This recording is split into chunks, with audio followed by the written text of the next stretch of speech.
Josupi manaña yaku kanchu. Imata ruwasun hinallapuni kaqtinri.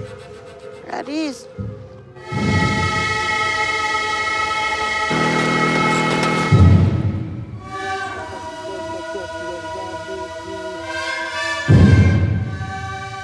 Abuelo, ¿estás bien? Ñuqapis mana llaqtamanqa ripusumani llaqtitani chinkirakuma mana